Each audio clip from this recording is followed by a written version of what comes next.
Assalamualaikum warahmatullahi wabarakatuh. Om Swastiastu, Shalom, nama budaya, salam kebajikan. Perkenalkan, nama saya Niketut Anggi Sugiyarti dari kelas 1F dengan NIM 151422136, jurusan Pendidikan Guru Sekolah Dasar, Fakultas Ilmu Pendidikan, Universitas Negeri Gorontalo.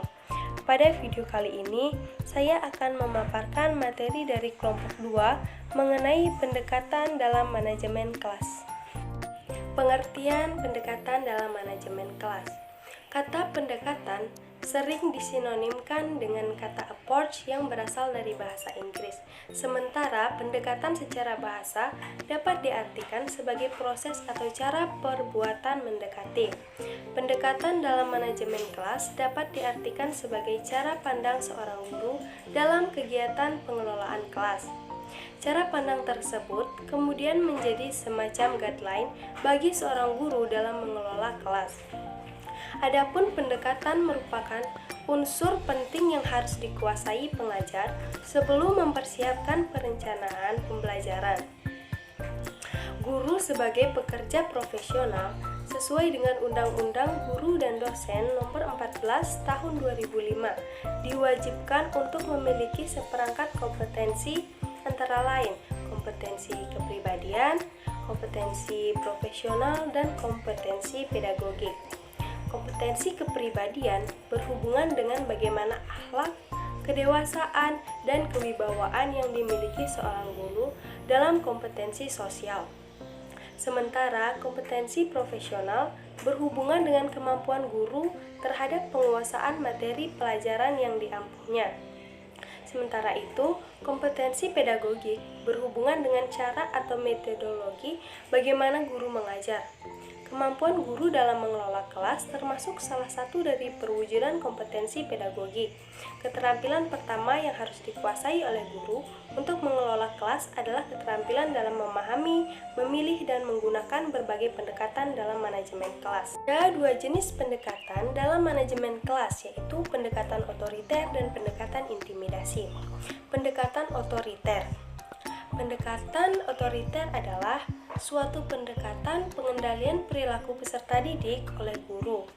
Tujuan guru yang utama adalah mengendalikan perilaku peserta didik karena gurulah paling mengetahui dan berurusan dengan peserta didik. Tugas ini sering dilakukan guru dengan menciptakan dan menjalankan peraturan dan hukuman. Otoriter adalah pengelolaan kelas sebagai proses untuk mengontrol tingkah laku siswa ke arah disiplin bila timbul masalah-masalah yang merusak kedisiplinan dan ketertiban kelas, maka menggunakan pendekatan perintah dan larangan, penekanan dan penguasaan, penghukuman dan pengancaman. Seorang guru dalam melaksanakan perintah dan larangan bersikap reaktif, namun jangkauannya hanya terbatas pada masalah-masalah yang timbul sewaktu-waktu saja. Kelebihan dalam pendekatan otoriter. Pendekatan otoriter menawarkan 5 strategi yang dapat diterapkan dalam manajemen. 5 strategi yang dapat diterapkan dalam manajemen kelas yaitu menetapkan dan menegakkan peraturan, memberikan perintah, pengarahan dan pesan, menggunakan teguran, menggunakan pengadilan dengan mendekati, menggunakan pemisahan dan pengucilan. Kelemahan dalam pendekatan otoriter yaitu pendekatan otoriter janganlah dipandang sebagai strategi yang bersifat mengintimidasi. Kelemahan yang pertama yaitu umumnya guru yang menganut pendekatan otoriter menganggap apa yang ia katakan atau ajarkan adalah benar. Yang kedua, siswa kurang diberi kesempatan untuk mengemukakan dan mengembangkan ide atau buah pikirannya. Ketiga, siswa dikekang dalam mengembangkan sifat dan potensi kreatif, kritis, dinamis, dan potensi yang tersedia di dalam diri siswa. Pendekatan selanjutnya yaitu pendekatan intimidasi. Pendekatan intimidasi adalah pendekatan yang memandang manajemen kelas sebagai proses pengendalian perilaku peserta didik. Bentuk-bentuk intimidasi itu seperti hukuman yang kasar, ejekan, hinaan, paksaan, ancaman, serta menyalahkan. Pendekatan intimidasi berguna dalam situasi tertentu dengan menggunakan teguran keras. Berbeda dengan pendekatan otoriter yang menekankan perilaku guru yang manusiawi, pendekatan intimidasi menekankan pada perilaku yang mengintimidasi. Kelebihan pendekatan intimidasi.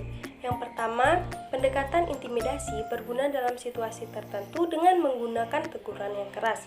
Yang kedua, perilaku yang menggunakan pendekatan ini akan menjadikan siswa tidak mengulangi perbuatannya lagi atau siswa akan merasa jera dan sebagai suatu proses untuk mengontrol tingkah laku anak didik. Kelemahan dalam pendekatan intimidasi yaitu yang pertama, penggunaan pendekatan ini hanya bersifat pemecahan masalah secara sementara dan hanya menangani gejala-gejala masalahnya, bukan masalah itu sendiri. Yang kedua, tumbuhnya sikap bermusuhan dan hancurnya hubungan antara guru dan peserta didik. Yang ketiga, siswa merasa dikucilkan dan takut terhadap guru. Pendekatan ini tidak berlaku untuk situasi kelas yang ricuh atau ramai, keseluruhan karena bersifat individu. Nah, itu tadi penjelasan materi mengenai pendekatan dalam manajemen kelas. Sekian materi yang saya bawakan. Akhir kata saya ucapkan wassalamualaikum warahmatullahi wabarakatuh. Om Santi Santi Santi.